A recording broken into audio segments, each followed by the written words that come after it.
বিসমিল্লাহির রহমানির রহিম। আমি আজকে গরু মাংসের মধ্যে একটা ন্যাচারালি সবাই এই জিনিসটা দেয় না, এটা দিলে টেস্ট বেড়ে যায়। এখানে হচ্ছে আমি 250 গ্রাম পেঁয়াজ লাল করে নিয়েছি।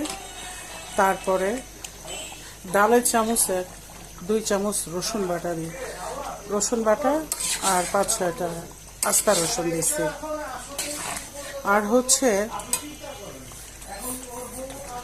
আদা বাটা ডালের চামচের 1 চামচ, তারপরে লবঙ্গ, দারচিনি, এলাচ, তেজপাতা, একটু চা চামচের 1 চামচ গোলমরিচ, এগুলোও দিছি। দিয়ে মশলা কষায় লাল করে নিয়ে তারপরে মাংস 3 কেজি ঢেলে দিছি।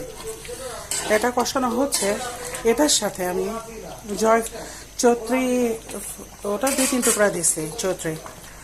এখন দেবো হচ্ছে এটা হলো জয়ফল, সুপারির মতো দেখতে। হ্যাঁ, এটাকে আমি গুঁড়া করব, পাটা দিয়ে গুঁড়া করে ভ্যানিশ করে দেব। এটা হলো কাজু বাদাম, এই কাজু বাদামটাকেও একদম পেস্ট করে দেব। দেওয়ার পরে এটা কষাতে কষাতে এটা সেদ্ধ হয়ে যাবে, নরম হয়ে যাবে। তারপর অল্প একটু ঝোল দিয়ে সফট করে মাখা মাখা, এরকমই আমি মাখা মাখা করে নামাবো। এটা তো এখন কষানোর টাইম। এই রান্নার টেস্ট হওয়ার এটা একটা অনেক ইম্পর্টেন্ট একটা থিংস। Thank you.